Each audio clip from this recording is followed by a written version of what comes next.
GM recently issued a recall on Chevy, GMC, and Cadillac truck and SUVs that feature the L87 6.2 liter V8 engine. And even if you don't own one of those, it reveals really important information. Hi, I'm Lake, the Motor Oil Geek. Let's break down this recall notice and how it busts an internet motor oil myth. There's some really interesting information here when it comes to motor oil. It's kind of the key of this whole recall. So let's set some backstory. There's been an investigation into rod bearing failures. So this particular recall focuses on the 2021 through 2024 model years. Now what's interesting is it's a voluntary recall, but they're mandating it on unsold inventory. So if there happens to be a 21 to 2024, one of these vehicles with an L87 engine sitting on a dealer lot, they're supposed to do two things. First, there's an inspection process we're going to cover in a minute, and then there's a fix. Now that fix actually involves changing the viscosity of the motor oil. So what's interesting about this recall is it begins with the notification of an inspection procedure. So the service procedure is to check, inspect for DTC P0016. What this is an alignment code between the crankshaft and the camshaft. So the camshaft turns at 50% of crankshaft speed. This is a V8 engine with a single camshaft. That camshaft is in a V above the crankshaft. Because there's variable valve timing in some of these engines, it also measures where the crankshaft is. So the alignment between the camshaft and the crankshaft is being measured in real time by the engine. So what they're doing is using the computer to check for a misalignment between the camshaft and the crankshaft. If there's a lower end problem with one of the bearings in the cranks or the rods, it can create a misalignment between the crankshaft and the camshaft. It can see that deviation. So that is the go, no-go that GM is using for their inspection procedure.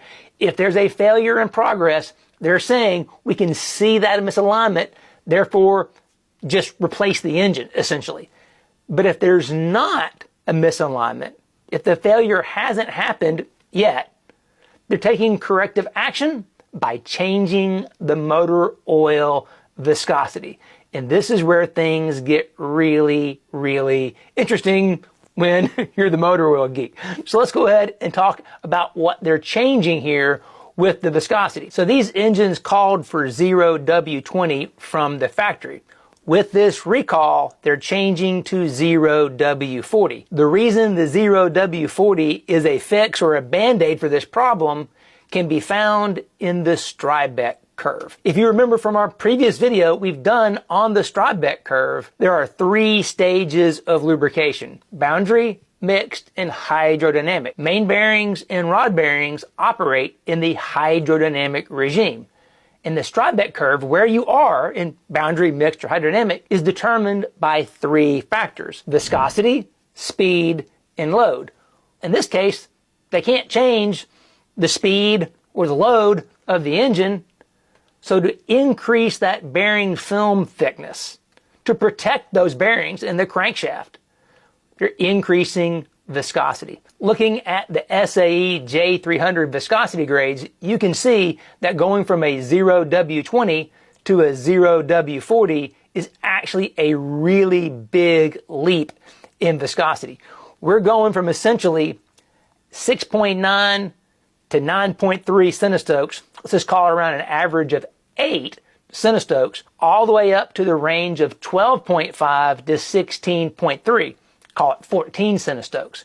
So you're going to go from 8 centistokes to 14 centistokes, roughly. Besides that change in what's called the kinematic viscosity, the flow rate of the oil, the key difference between a 0W20 and a 0W40 is the high temperature, high shear, also known as the bearing oil film thickness. The HTHS, high temperature, high shear test, involves rotational speed. It's not just the flow, it's actually providing some shear, trying to simulate really what's happening in the bearing, and it's run at 150 degrees C, 300 degrees Fahrenheit, as opposed to just 100 degrees C, 212 degrees Fahrenheit. So going from 2.6 to 3.5 on the bearing film thickness is a big change. Now, why are they doing that? If you don't have enough film thickness, you're going to have a bearing failure. Now, in my past work, we've done testing for King engine bearings and for other coating companies that do bearing coatings. And what's interesting is when we do those tests, like we've shown the test when we go out to Shaver Specialty Racing engines, we're running the engine at 3,000 RPM and we're making all these sweeps. When we're running a bearing test, not a camshaft wear test, we're actually taking that same engine with that same setup on the same dyno, but as opposed to running it at 3,000 RPM and running sweeps up to 6,000 RPM, we're actually running the engine down at 1,500 RPM. And sometimes we turn the load even higher and turn the RPM down a little bit lower to 1,200 RPM. That low speed and high load thins out the bearing film thickness. And oh, by the way, we're normally running a 5W30 or higher viscosity when we're doing the endurance high temperature camshaft wear testing. When we do bearing testing, we use a 0W20. It moves you closer to that point where you don't have the hydrodynamic wedge anymore. If you want to wear the bearing, you're going to need to use a thinner oil. While the Strybeck curve totally answers why GM made this change from the 020 to the 0W40, it's increasing bearing film thickness. It's giving their engine a better chance to live because something's gone wrong, right? Obviously, and I'm not going to speculate as to what happened with the cranks or the rods or the bearings. So there's actually no need to speculate because hot off the presses is the NHTSA recall report, which shows there are two contributing factors to this recall issue. Number one is sediment in the connecting rod and crankshaft oil galleries. Basically, that's just sediment and debris in the engine, which like we've shown before. Early oil changes are really important on a brand new engine because the highest amount of wear is during engine break-in. So you don't want extra junk in the engine that can cause issues. So doing this early oil change is actually helpful in terms of getting that junk out of the engine, especially because there's extra junk in the wrong places. Number two is crankshaft specification and surface finish. Rougher surfaces need greater film thickness. So this oil change procedure that GM is doing, not just changing the oil alone, but changing the viscosity of the oil, is actually addressing both of these issues. Get the junk out of the engine by doing an oil change.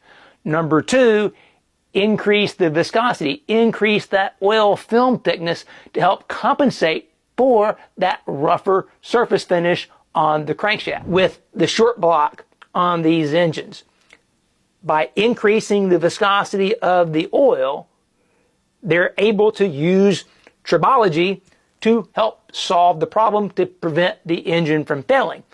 Okay, so that's the takeaway from this recall because that's all they're changing. We can see right here in the recall notice, if they don't detect the misalignment between the camshaft and the crankshaft, what does the recall tell them to do? Just change the oil. Drain out the 020, take off the filter, take off the 020 fill cap, put in 0W40 supercar oil, because that's what they have, put on a 040 fill cap, and then put a new filter on. And the filter they're putting on is the exact same filter that just came off. So they're not changing anything with the filter. And oh, by the way, they need to put an addendum in the owner's manual to now say use 0W40 versus 0W20. Now here's the thing. The 040 and 020 both allow the vehicle to start at negative 35 degrees Celsius, because that's what a 0W means. And we won't cover all the details. In fact, I'm going to leave a link in the description box below for 3 of our previous videos that will be really helpful for understanding the context of all of this. Those are our last video about the film strength testers and why they don't tell the truth. And here we make that video and then GM issues this recall that basically backs it up. They're not changing the additive package or anything To fix the bottom end problem, they're changing viscosity. So a proper test for a real engine needs to simulate all 3 stages of lubrication. For details on those 3 stages of lubrication, we have a previous video about that. And then when it comes to viscosity grades and making sense of a 0W20 versus a 0W40, what does that really mean?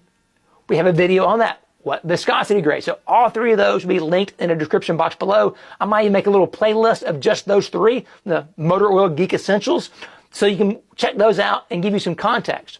But the key takeaway is this: a 0W40, a 0W20 can safely crank at negative 35 degrees Celsius. But by the time the oil temperature goes from negative 35 degrees Celsius and gets all the way to 100 degrees Celsius, the 0W40 oil is thicker than the 0W20, and it's that increased thickness that's providing better protection for the bearings. Back to the Strybeck curve. Viscosity times speed divided by load. We're increasing the viscosity to increase our film thickness to protect the bearings. That's the key takeaway from this recall. And in that, an internet motor oil myth just got busted. And what is that myth, you're asking? It's that you can't use a viscosity higher than what the OEM recommends. That somehow or another, it's going to damage the engine if you're using, say, a 0W40 as opposed to a 0W20. I understand there's a lot of room for confusion here, but I think we need to understand is why are the low viscosity oils being spec'd here in the US anyway? And why I said that was very specific. You can do some Google searching and find out that in other countries where there's not the EPA and there's not a corporate average fuel economy target that needs to be hit, the exact same engine somewhere else in the world, the owner's manual will call for a higher viscosity oil. For example, I actually have a lot of experience with this LT family of engine, the 6.2 liter direct injection V8. I actually was part of a program with General Motors and Oak Ridge to determine how low a viscosity could you go in that engine and still protect the engine. That the 0W12 super special oil we developed, that was for this same family of engine, the 6.2 liter V8 direct injection. That engine initially called for 5W30. Today, like we said, they were calling for 0W20, but I guess really today, now it's 0W40. Just an FYI, all versions of Mobil 1 0W40, and there are 4 different ones, are now lower calcium formulas that are safe for direct injection engines. So they went from 530 down to 020, now up to 0W40 to fix the bearing problem. The reason for that change in going to the 0W20, 016, 012, 08s like in my daughter's car is because of fuel economy. And we saw that with that test we did with GM and Oak Ridge. Putting a 0W12 in that engine that even though it called for a 5W30, we improved the fuel economy in the EPA drive cycle. We saw a bigger gain with the ionic liquid formula version in the city drive cycle that's typically more lower temperature. And that's where you get the bigger advantage of that lower viscosity oil. Because at say 20 degrees Celsius, that 020 is a lot thinner than even the 0W40. That thinner oil is less drag. That's going to be better fuel economy. When you get to the highway drive cycle, that is a hotter oil temperature, there's less of a gain. Now, in this case, with the GM and Oak Ridge study, this was a highly friction modified, really wild oil. So we saw some pretty big gains because of the unique chemistry of that oil. But in general terms, that lower viscosity gives you more of a gain in the city drive cycle, less of a gain on the highway side. But in either case, lower viscosity means better fuel economy, and that's why the OEMs are recommending lower viscosity grade oils.